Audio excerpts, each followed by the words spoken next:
Hello friends, जय माता दी। कैसे हैं आप सब?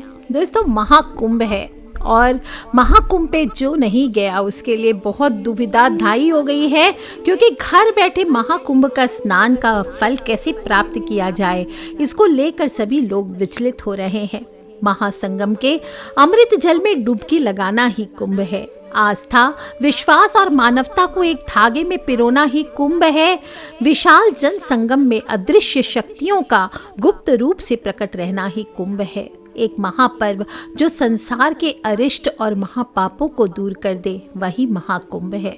दोस्तों, सभी पंथ और संप्रदायों को एक माला में पिरोता, जाति पाति का भेदभाव मिटाता, विविधता में एकता लाता महाकुंभ है। और इस महान पर्व का प्रयागराज में आगाज हो चुका है। पूरा विश्व जोर शोर से प्रयागराज के संगम तट पर बस एक डुबकी लगाने को व्याकुल है।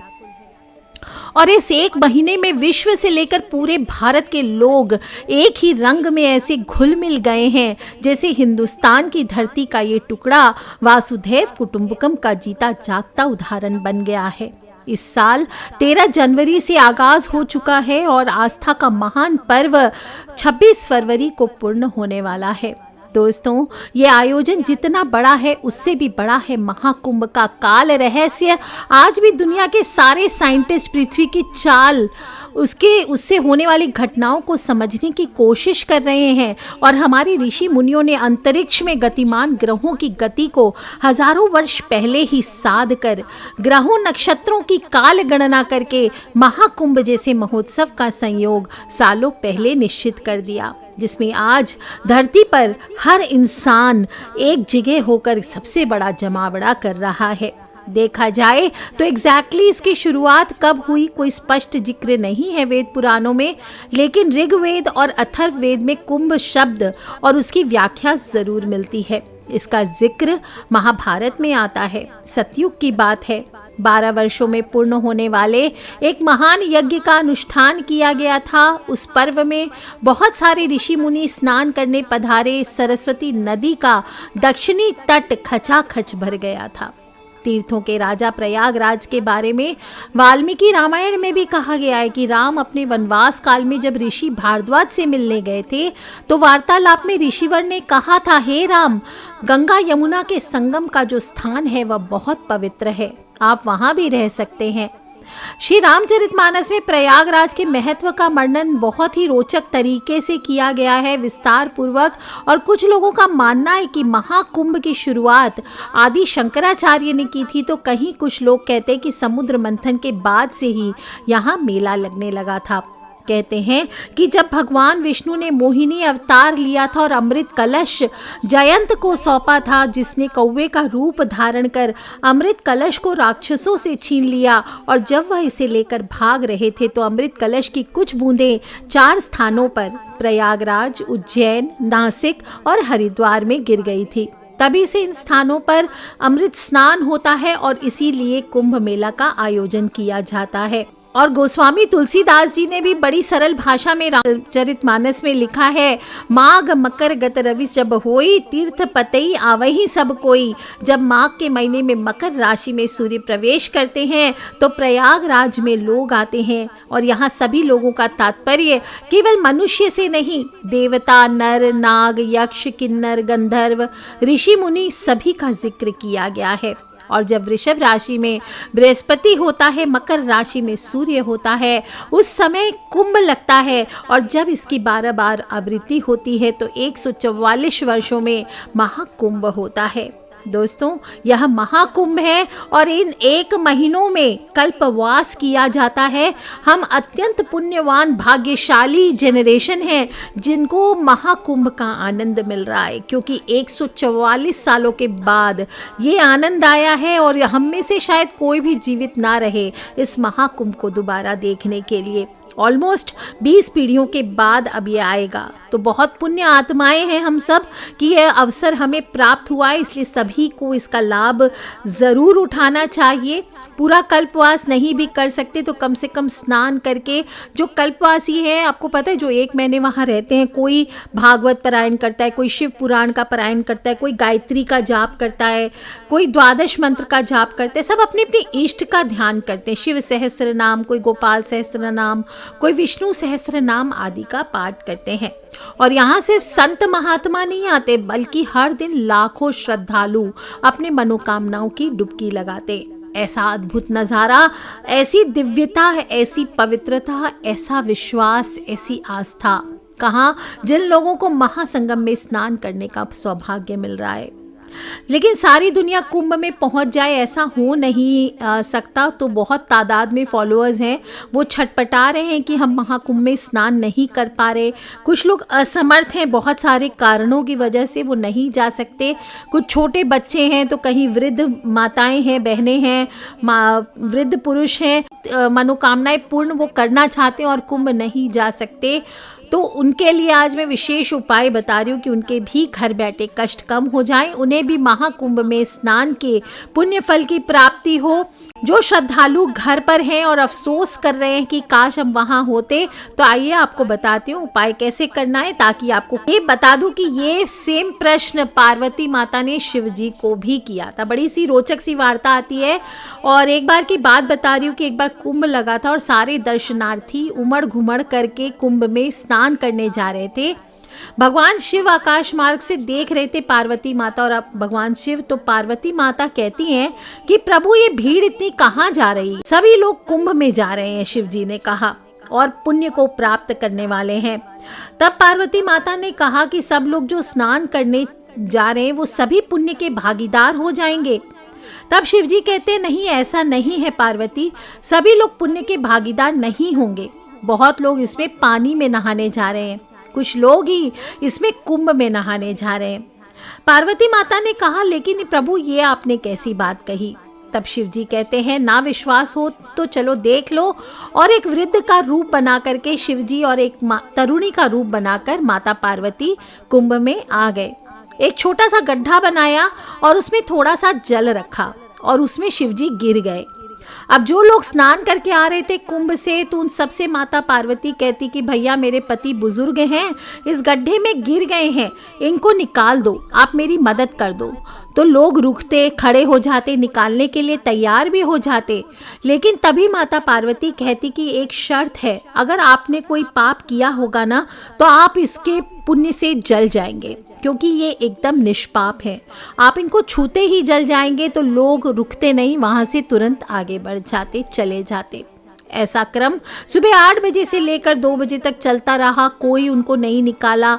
उसी गड्ढे में ऐसे ही भोले बाबा फंसे रहे। माँ पार्वती सबसे याचना करती रही। इतने में एक लड़का आया जो 20-22 साल का था।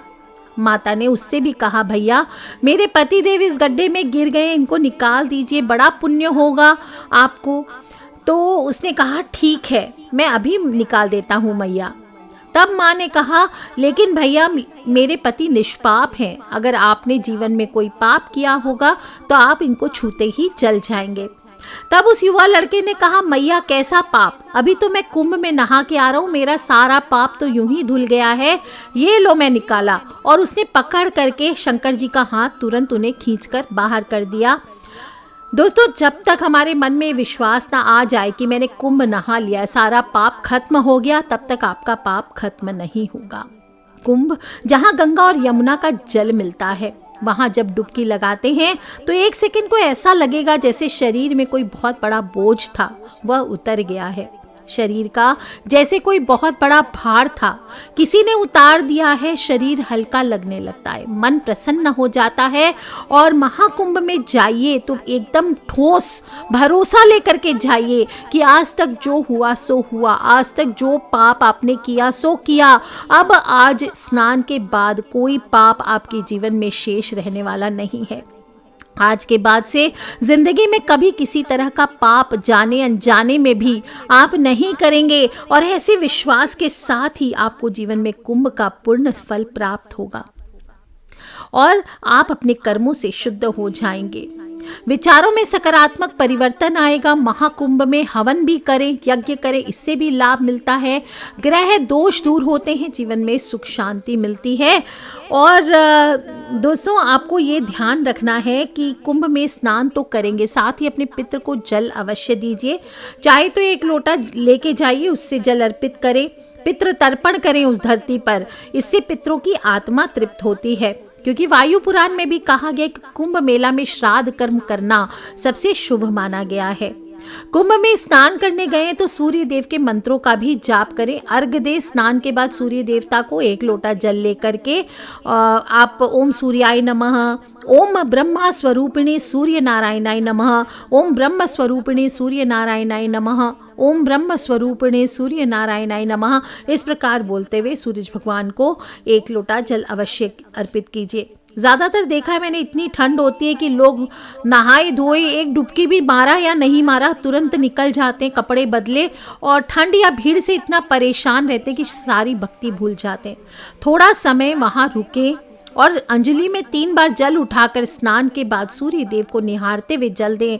बोले ओम ब्रह्म स्वरूपिणे सूर्य नारायणाय नमः, ओम ब्रह्म स्वरूपिणे सूर्य नारायणाय नमः, इस प्रकार से 3 बार दे दीजिए। आप देखेंगे धन दौलत रुपया पैसा ये सब बहुत छोटी चीज़ है, और अगर आपके जीवन में दरिद्रता का दंश आप झेल रहे हैं, पूर्व जन्म का अभिशाप आपके जीवन में चल रहा है, तो कुंभ में स्नान करने के बाद इस प्रकार से आप अपनी सूरज भगवान को 1 लोटा जल अर्पित करते हैं तो आपको मान सम्मान की जिंदगी मिलती है। और स्नान करने के बाद कुंभ में ज़रूरतमंद लोगों को भोजन अवश्य कराना चाहिए, या गर्म कपड़े कंबल आदि दान कर सकते हैं। और वहाँ से जब आप लौटें घर तो अपने बड़े बुजुर्गों को प्रणाम करके कुछ गिफ्ट करें, क्योंकि ये श्रेष्ठ तीर्थ है। भगवान विष्णु की पूजन करें, तुलसी में जल अर्पित करें, गौ माता को रोटी खिलाएं, गंगा के किनारे दीपदान करें, राम रक्षा स्तोत्र का पाठ करें। और ध्यान रखना है कि अगर आप त्रिवेणी जा रहे हैं तो जहाँ पर साधु संत स्नान कर रहे हैं वहाँ गृहस्थों को स्नान नहीं करना चाहिए। संगम के त्रिवेणी का जल हो सके तो आप अपने घर पर जरूर लाएं, और संगम की मिट्टी ला सके तो ये बहुत श्रेष्ठ है। कुंभ में स्नान करने से सभी पाप ताप नष्ट होते हैं, इसमें कोई संशय नहीं है। लेकिन आपके शरीर के अंदर भी एक संगम है, आपकी सुषुम्ना नाड़ी। हो सके उसको दूसरे वीडियो में कभी समझाने की कोशिश करूंगी कैसे अपनी सुषुम्ना नाड़ी को जागृत किया जाता है, और इसमें आप अपने स्वयं के अंदर बैठे बैठे संगम स्थान का फल प्राप्त कर सकते हैं। कुछ कार्य ना करें, हाथ जोड़ के निवेदन करूंगी कि कुंभ में जाकर आप तपस्या के लिए जाते हैं, तपने के लिए जाते हैं, पुण्य के लिए जाते हैं, वहां जाकर के लग्जरीज मत खोजिए, विलासिता मत खोजिए, सुख मत खोजिए, मान प्रतिष्ठा मत दिखाइए। वहां जाकर अपने पोजीशन, आप दुनिया में किसी भी पोजीशन पे हो, वहां जाकर के अपनी घमंड मत दिखाइए। सामान्य इंसान की तरह आप तीर्थराज का अवगाहन करेंगे, सेवन करेंगे, तो आप देखेंगे तीर्थराज की कृपा आप पर अवश्य बनेगी। कुछ लोगों को दूर ढकेल कर और अपने वीआईपी व्यवस्था में जाना, ये थोड़ा सा ऊपर वाले को भी कम अच्छा लगता है। इसलिए मैं तो अपने सभी लोगों से कहूँगी कि चाहे छोटे बच्चे अगर हैं आपके घर पे, उनको लेकर कुंभ में मत जाइए, क्योंकि एक तो ठंड का समय है, दूसरी बहुत भीड़ है। जाना भी है तो 13-14 साल के नीचे के बच्चों को ना लेकर के जाएं। दूसरी बात है, वहाँ जा रहे हैं तो कम से कम सामान अपने साथ लेकर के जाइए, केवल कपड़े अपने साथ लेकर के जाएं जो आप स्नान के बाद बदल सकें। और अगर आपको पूरे कुंभ का दर्शन करना है तो आप रात के समय कुंभ का दर्शन कीजिए। अक्षय वट का दर्शन हो सके तो ज़रूर करें, वहाँ लेटे हुए बजरंगबली है उनका दर्शन करें।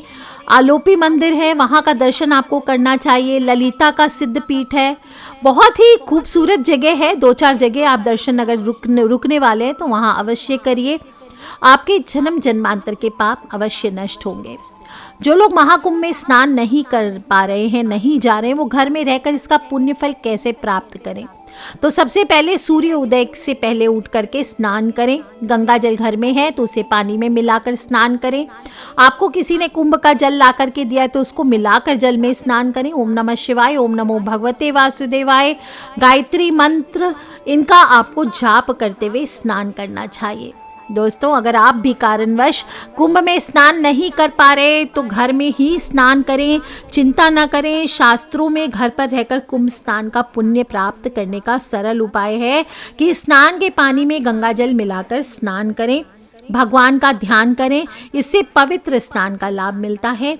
और स्नान के समय कुंभ स्थल की कल्पना करें, ऐसा सोचें कि आप कुंभ में स्नान कर रहे हैं। अगर आपके पास कुंभ की मिट्टी तो उसको शरीर पर रगड़े, नहीं तो तुलसी की मिट्टी लेकर के उसको अपने शरीर पर, तुलसी की जड़ से थोड़ी मिट्टी ले लीजिए, उसको ही शरीर पर रख कर कुंभ की मिट्टी की कल्पना करते हुए स्नान करना चाहिए।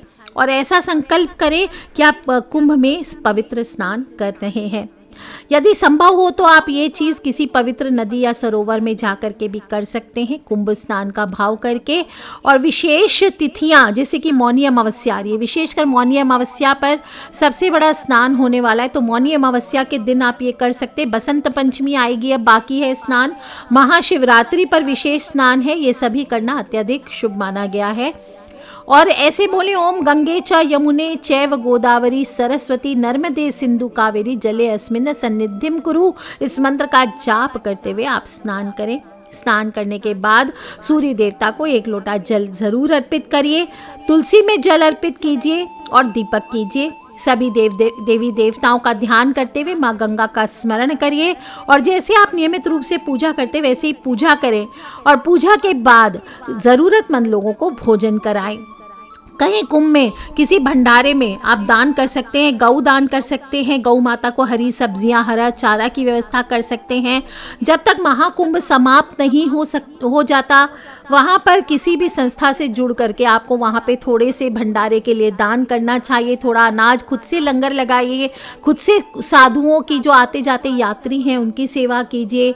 और अगर आप घर पर हैं तो सात्विक भोजन खाएं, तामसिक चीज़ों से बचें और हर प्रकार से अपने को सचिता और पवित्रता के साथ जीने का प्रयास करें। दोस्तों यदि आप भी पूरी श्रद्धा और नियमों के साथ घर में इन उपायों को अपनाते हैं तो आपको कुंभ स्नान का पुण्य घर पर ही प्राप्त होगा। अगर आप भी अपने घर को तीर्थ मान करके अपने बच्चों, अपने बुजुर्गों की सेवा के लिए आप कुंभ में नहीं जा रहे हैं, आपकी तबीयत खराब है, प्रेगनेंसी है, किसी भी कारणवश आप कुंभ नहीं जा रहे हैं, तो कुंभ स्नान की चिंता ना करें। श्रद्धा और भक्ति के साथ ये छोटे छोटे उपाय कीजिए, आपको घर पर ही रहकर पुण्य प्राप्त होगा और देवी देवता स्वयं आपके घर पर अवश्य पधारेंगे और कुंभ स्नान जैसा पुण्य आपको प्राप्त होगा। आध्यात्मिक शांति मिलेगी, आत्मिक ऊर्जा मिलेगी, मानसिक और आत्मिक शुद्धि होगी। और देखिए दोस्तों, इसके बाद कैसा आपके जीवन में बदलाव आता है। दुनिया का कोई पाप, दुनिया का कोई पातक आपको स्पर्श कर ले तो आप बताइएगा। दोस्तों कुंभ में और मेला क्षेत्र में कोई भी पाप ना करे। दुनिया में ऐसी कोई ताकत नहीं है जो मेला क्षेत्र में किए गए पाप को नष्ट कर दे। इसलिए ध्यान रखिएगा, पुण्य करें या ना करें, किसी तरह का पाप आपसे ना हो। और क्योंकि कहते हैं कि मेला परिसर में किया हुआ पाप, उसकी हिम्मत धोने की हिम्मत भगवान में स्वयं भी नहीं है, इसलिए वहाँ पाप से बचना चाहिए। और 144 साल के बाद इस महाकुंभ में आप मोनालिसा की आंखों को देखने, उस पर शायरी के कसीदे पढ़ने नहीं गए हैं, आप वहाँ के ज्ञान रस में डूबें। संगम रूपी कुंभ को अपने भीतर और बाहर से अपनाएं, उससे अपने आप को स्वच्छ करें, साफ करें, ताकि आपको मोक्ष मिले, पुण्य के भागी बने और नव जीवन का प्रारंभ हो।